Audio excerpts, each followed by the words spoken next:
네, 안녕하세요. 이번 시간에는 이제 사회학적 범죄 원인론 중에서 이제 사회 과정 이론, 그 사회 과정 이론적 관점, 여기서 이제 사회 학습 이론적 관점에 대해서 좀 살펴보고자 합니다. 사회 과정 이론적 관점에 이제 하위 이론들이 굉장히 많은데요. 일단 사회 과정 이론적 관점 우리 앞에서 좀 봤었죠. 사회 과정 이론이라는 것은 이제 개인 상호 간의 접촉 및 개인의 사회적 경험의 과정에서 범죄의 원인을 찾으려는 관점이라고 볼 수 있습니다. 즉, 개인이 범죄를 저지르게 된 이유는 개인이 접하는 사회와 과정에 초점을 두고 살펴보게 되는 그런 범죄 원인론이라고 볼 수 있고요. 개인을 둘러싼 주요 사회와 기관의 역할, 그래서 뭐 가정이 될 수도 있고요, 친구가 될 수도 있고 학교가 될 수도 있겠죠.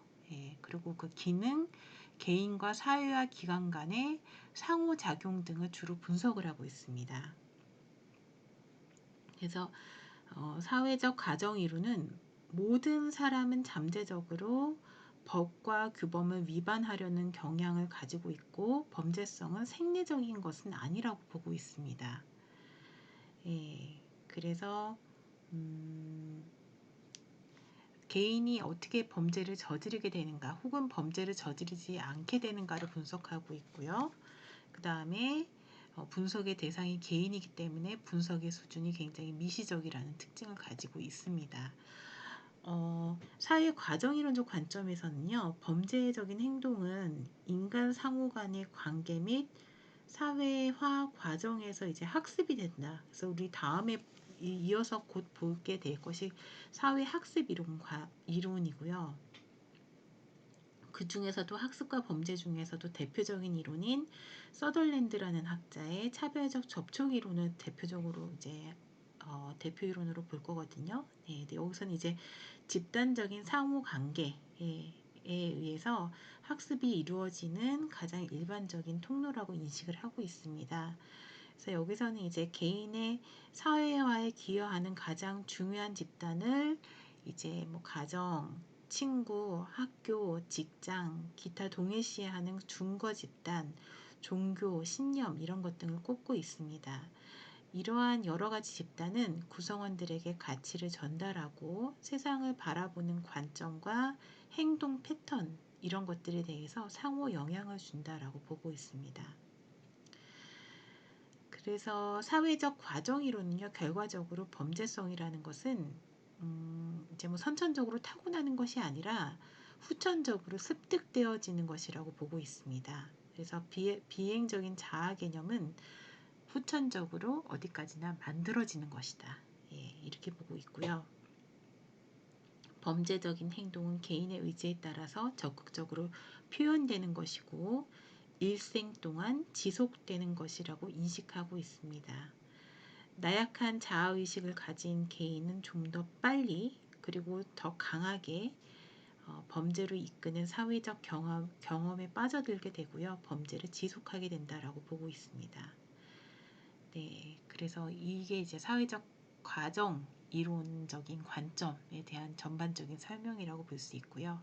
우리는 그 중에서도 학습과 범죄에 이제 초점을 두고 있는 에드윈 서덜랜드가 굉장히 대표적인 그 학습 이론가거든요. 이 학자의 이제 그 차별 접촉 이론에 대해서 이제 살펴보고자 합니다. 사실 에드윈 서덜랜드가요, 원래는 이 사람이 그러니까 무슨 이론가로 그 범죄학자로 굉장히 유명한 사람이긴 한데요.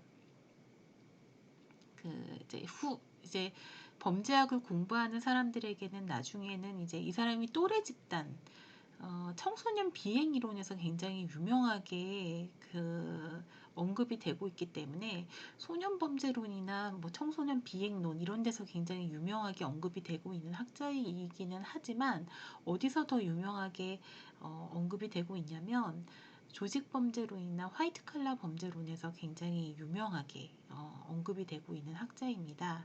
이 사람은 이제 조직범죄론이나 화이트칼라 범죄론, 그러니까 뭔가 범죄성이라는 것이 그 내부 집단, 그 특정 집단에 의해서 학습되어지는 것, 예, 끼리끼리 모여서 학습되어지는 것에 대해서 이제 집단에 따라서 뭔가 차별적으로 조직화, 집단 조직화되어 가는 것에 대해서 굉장히 주목을 했다라는 거죠. 예, 그래서 이 서덜랜드는 화이트 칼라 크라임이라는 그 용어를 만든 것으로도 굉장히 유명한 학자입니다. 예, 그래서 이 사람은 어쨌든 차별 Differential Association Theory라고 하는데요. 이게 이제 번역하기에 따라서는 이제 가장 보편적으로 지금 이제 범죄학이라는 그 영역 자체가 번역이 이제 교과서에 따라서 굉장히 중구난방으로 그동안은 번역이 되어 왔었는데요. 뭐 차별 교제 이론, 뭐 교과서에 따라서는 차별적 교제 이론, 뭐 차별적 접촉 이론, 뭐 분화적 접촉 이론, 뭐 분화적 교제 이론 여러 가지로 이제 막 그 번역이 되어 왔는데 어느 정도 지금 차별 접촉 이론으로 통일이 된 것 같아요. 예, 그래서 차별 접촉 이론으로 지금 어느 정도 지금 통일이 된 것 같고요. 네, 이 이론으로 지금 굉장히 그 학습 이론의 대표 이론으로 좀 꼽혀지고 있고요. 예, 이 사람은 그 1939년에 그 앞서 우리가 그 사회 구조 이론에서 봤던 사회 해체 이론 그리고 문화 전달 이론을 토대로 차별 접촉 이론을 발표를 했습니다.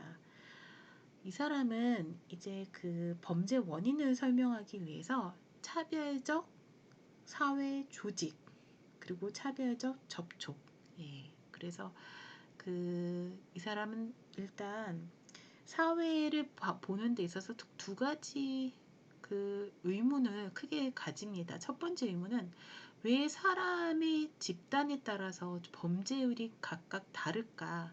우리 사람 한 이게 교실을 보더라도요, 강의실을 보더라도 여러분 우리 보면은 사람들이 이렇게 딱 한 50명 정도 되는 사람들을 딱 이렇게 집단을 딱 이렇게 형성을 하잖아요. 그러면 이 50명이 되는 사람들의 집단이 50명이 전부 다 똑같은 난이도와 똑같은 강도로 어울릴 수가 없단 말이죠. 결국은 시간이 지나고 보면은 끼리끼리 조직화가 되더라는 말이죠. 서로의 성향과 서로의 관심사와 서로의 선호도에 따라서 끼리끼리 조직화가 되어가는 그런 그 경향을 보이더란 말이죠. 이걸 갖다가 집단에 따라서 뭔가 이게 조직화가 되는 것이 다르더라는 거죠. 예, 차별적 집단 조직화 혹은 차별적 사회 조직화 경향을 나타내더라는 거예요. 근데 이거를 이제 포커스를 범죄에 이제 좀 맞춰서 보자면 우리 사회는 이제 이분법, 범죄의 포커스를 맞춰서 이분법적으로 나누자면 우리 사회 집단은 범죄에 좀 가까운 집단과 범죄의 거리가 먼 비범죄적 집단으로 차별적으로 조직이 되더라는 거죠. 양분화가 되더라는 거예요. 그래서 여기에는 이런 전제가 따릅니다. 우리 사회에는 두 가지의 가치가 있다. 범죄적인 가치와 비범죄적 가치 두 가지가 있다. 예. 그래서 범죄적 가치를 더 가까이 하는 집단이 있는 반면에 비범죄적 가치를 더 가까이 하는 집단이 있다. 예. 이 두 가지 차이가 있다라고 보시면 될 것 같고요. 자, 두 번째 의문은 뭐냐면 왜 대부분의 사람들은 범죄자가 되지 않는데도 불구하고 왜 일부 사람들은 범죄자가 될까? 예, 이것을 이제 궁금해 하더라는 거죠. 자, 개인의 범죄성은 그 개인의 차별적 접촉에서 기인을 하더라는 거죠. 대부분의 사람들은 범죄자가 되지 않는데도 불구하고 일부 사람들은 왜 범죄자가 되는가? 범죄자가 되는 사람들은 어떻게 된 거예요? 범죄적 집단이 더 차별적 접촉을 더 많이 했을 것이다 라고 본다라는 거죠.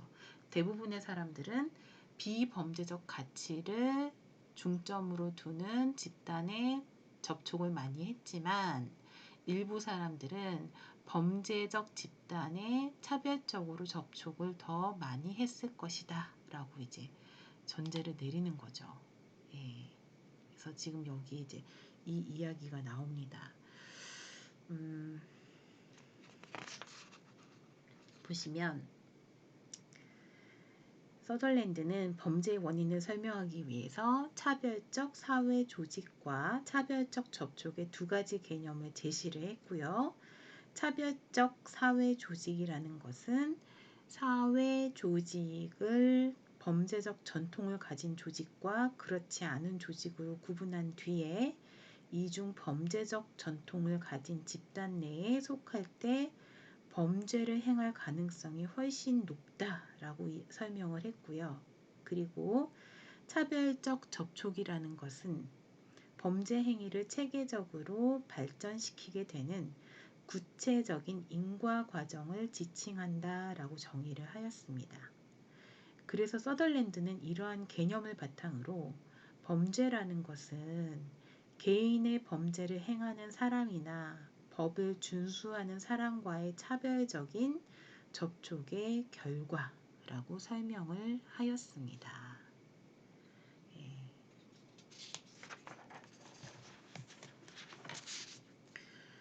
자, 그래서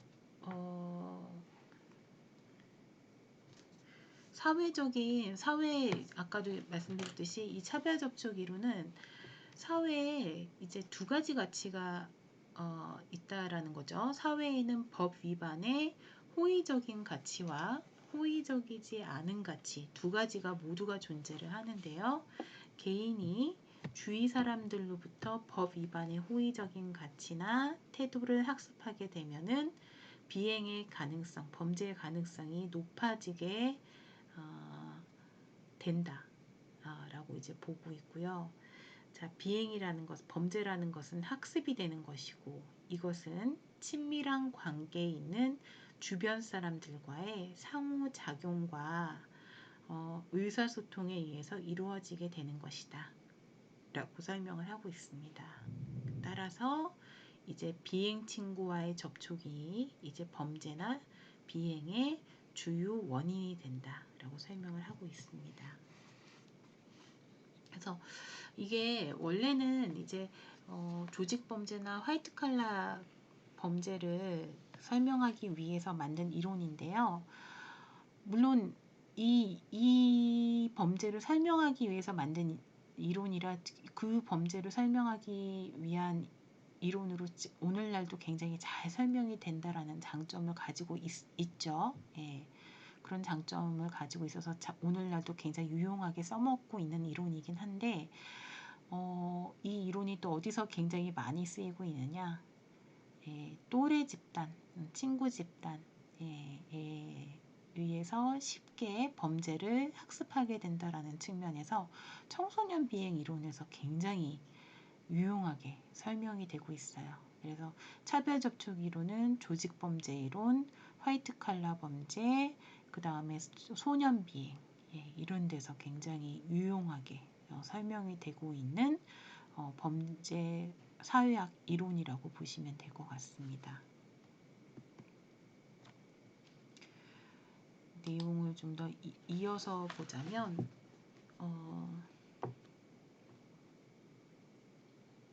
서덜랜드는 이제 그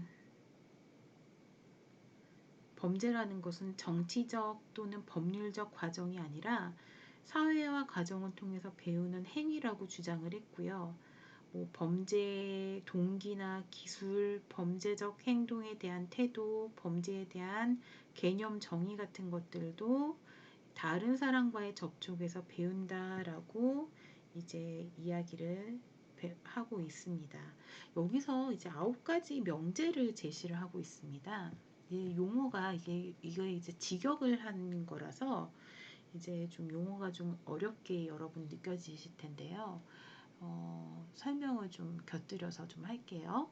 첫 번째, 이제 첫 번째 이게 명제가 9가지 명제가 있어요. 차별 접촉 이론의 9가지 명제.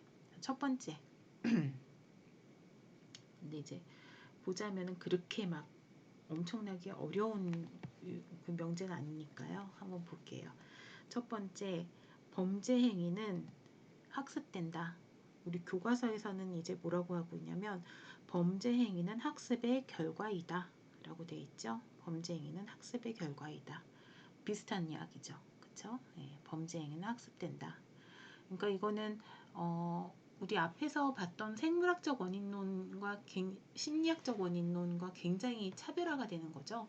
거기서는 범죄 행위는 타고나는 거다, 아니면 뭔가 영향을 받는 거다라고 이야기를 했잖아요. 심리학적 영향을 받거나 타고나는 거거나 유전을 영향을 받거나 뭐 이렇게 한다고 이야기를 했잖아요. 근데 여기는 유전이거나 뭐 심리적 영향에 의해서거나 아니면 생리적인 뭐 영향 이런 거 전혀 없다라는 거죠. 후천적으로 배워서 되는 거다 라고 지금 후천적인 영향을 100% 지지하고 있는 거죠. 예, 굉장히 중요한 차이라고 볼 수 있겠죠. 자, 그 다음에 두 번째 명제를 가볼까요? 두 번째 명제를 가보면 자, 범죄 행위는 되게 또 중요한 이야기를 해요. 의사소통 과정. 의사소통 과정에 있는 다른 사람과의 상호작용에서 학습이 됩니다. 예. 그래서 여기 교과서에서는 이제 또 이게 번역하기에 따라서 이제 비슷한데 번역하기에 따라서 좀 표현이 다르게 된 거예요. 범죄 행위는 다른 사람들과의 교제나 접촉 등의 상호작용을 통해서 학습이 된다 라고 이야기를 하고 있습니다. 다른 사람들과의 교제나 접촉 등의 상호작용, 예. 그래서 의사소통.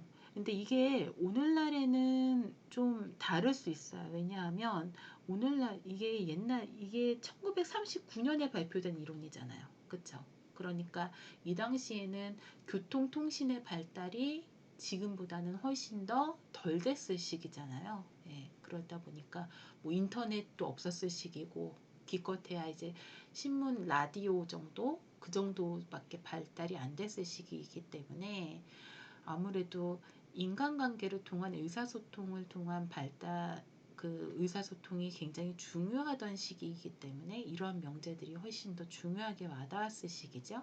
예. 근데 이제 오늘날 같은 경우에는 인터넷이라든지 다양한 매체를 통한 소통이 얼마든지 가능한 그 방법이 가능한 게 오늘날이기 때문에 좀 명제를 수정할 필요가 있죠. 오늘날 같은 경우에는. 근데 이제 예전에는 이제 뭔가 대화 아니면은 다양한 교제, 사람을 직접 사귀는 거 아니면 직접 만나거나 아니면은 하여간 어떤 식으로든 접촉하는 것을 중요시했던 과거이기 때문에 2번을 굉장히 중요시했다라는 거죠. 3번도 그 연장선상이라고 보시면 돼요. 범죄 행위 학습의 주요한 부분은 친밀한 개인적 집단 내에서 일어난다. 네. 그래서 여기 보시면 범죄 행위의 사회화의 주요 대상은 가족, 친구, 친지 등 가장 친밀한 집단과의 접촉이다. 물론 오늘날 굉장히 중요합니다. 근데 이제 더 확장이 됐다는 게 문제죠. 예. 가족, 친구, 친지 등의 중요한 집단, 가장 친밀한 집단과의 접촉이 중요합니다. 여전히 유효하긴 한데 이제 현대 사회에서는 이게 더 확장이 됐다는 게 이제 중요한 포인트라고 볼 수 있겠죠. 예. 그 다음에 네 번째, 예. 범죄 행위 학습은 범행 기술의 학습과 동기, 욕망, 합리화, 그리고 태도의 구체적 방향의 학습을 포함합니다. 예, 다 범죄 여기 이제 책에서도 보시면 범죄 행위의 학습 내용에는 범죄의 기법, 동기, 욕구, 합리화의 태도 등이 다 같이 포함이 됩니다. 예. 범죄의 기법, 동기, 욕구, 합리화의 태도 등이 모두 다 포함이 됩니다. 네, 다양한 게 다 포함이 된다 라고 보시면 될 것 같고요. 그 다음에 5번째, 동기와 욕망의 구체적인 방향은 법률을 호의적, 이게 이제 직역을 하다 보니까 용어가 좀 어려운데요. 법률을 호의적 또는 비호의적으로 보는 다양한 관점으로부터 학습이 된다. 법률을 호의적으로 본다는 건 뭐예요? 비범죄적 가치죠. 그쵸? 예. 비범죄적 가치, 정상적 가치고요. 법률을 비호의적으로 보는 가치는 뭐예요? 범죄적 가치죠. 예. 범죄에 가까운 범죄적 가치죠. 예.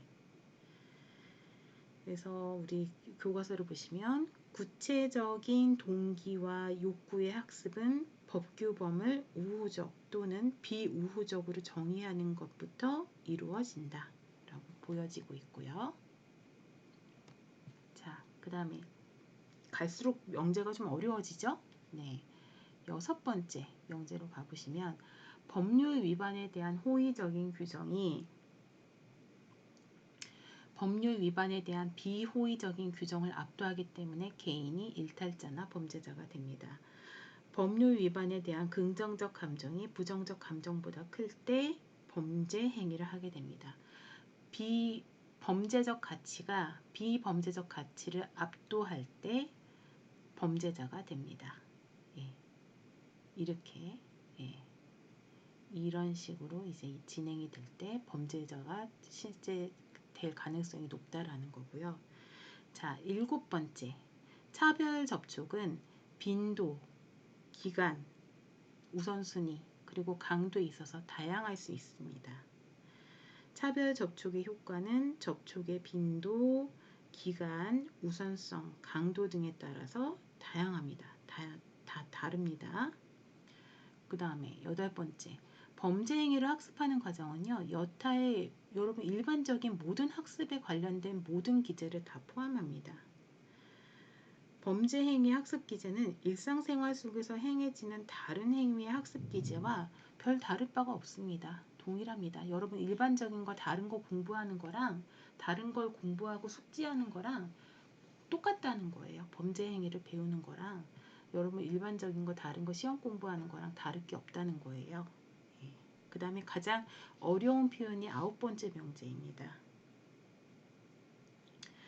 범죄 행위는 일반적 욕구와 가치의 표현이지만 비범죄적 행위도 똑같은 욕구와 가치의 표현이므로 그러한 일반적 욕구와 가치로는 설명되지 않는다. 이게 이제 교과서적인 표현이 좀 더 쉬운 표현인 것 같아요. 범죄 행위도 욕구와 가치관의 표현이라는 점에서는 다른 일반적 행위와 별 다를 바 없다. 같다. 예. 이게 더 쉬운 표현이라고 볼 수 있겠죠? 자, 그렇게 9가지 명제에 의해서 설명이 되고 있습니다. 자, 요렇게 이제 진행이 되고 있습니다. 자, 경험적 연구. 이거 굉장히 지지 많이 받고 있어요. 예. 그래서 이거 실제로 이 차별 접촉 이론을 적용해서 경험 연구를 조사를 해보면 굉장히 유의도가 높은 결과를 볼 수가 있습니다. 그래서 많은 경험적 연구에서 지지를 받고 있고요. 이게 중요한 게요. 아까 왜 화이트 칼라 범죄 이야기를 했잖아요. 이게 범죄와 계층에 대한 편견을 깨버린 이론이에요. 예, 그래서 중류층의 범죄를 설명이 가능하다. 예, 그래서 조직 범죄, 화이트 칼라 범죄, 성인 범죄, 청소년 범죄, 굉장히 다양한 범죄를 설명할 수 있다라는 장점을 가지고 있고요. 실질적으로 그쵸. 예. 사회 구조 이론이 가진 문제점인 중류층의 범죄를 설명하는 데에도 이제 효과적이다라는 그런 장점을 가지고 있습니다. 비판도 있습니다. 그러나 비판도 있습니다. 예. 보시면 왜 처음에 왜 사람들이 차별적 접촉을 애초에 하는가? 이거에 대한 설명이 일단 부족하고요. 순환론적인 논리의 모순이 있습니다. 왜 범죄를 저지르기 전에 다른 비행 친구, 범죄적인 친구와 어울렸고 이 사람은 또 다른 비행 친구와 어울렸고 시작점을 알 수가 없어요. 순환론적인 논리에 이제 빠지게 되는 모순을 가지게 되고요. 그 다음에 법 위반 태도의 학습 과정을 이거 어떻게 학습을 하게 되는지 그 과정을 제시를 하지 않았고요. 그 다음에 그 태도에 대한 구체적인 내용도 제시하지 않았고, 그 다음에 아까 현대사회에 와서는 여러분 접촉이 없이도 저기 그 비행이 일어나죠, 그쵸? 그거에 대해서는 설명하지 못한다라는 단점을 가지고 있죠. 그리고 이제 그 차별 조직이나 차별 접촉 등에 대한 개념이 모호해서 이론적 검증이 어렵고, 범죄에 대한 호의적인 감정을 가진다고 해서 반드시 범죄를 행하는 것은 아니고, 범죄가 후천적으로 학습될 수도 있지만 생물학적 요인을 가질 수도 있다는 점을 간과했다라는 문제점을 가지고 있습니다. 또 인간을 지나치게 학습적인 요인, 피동적인 입장으로 평가했다라는 비판을 가지고 있기도 합니다. 자, 그래서 오늘 이 시간은 여기까지, 네, 차별 접촉 이론까지 진행을 했습니다. 네, 여러분 수고 많이 하셨습니다. 여기까지 진행하는 걸로 하겠습니다.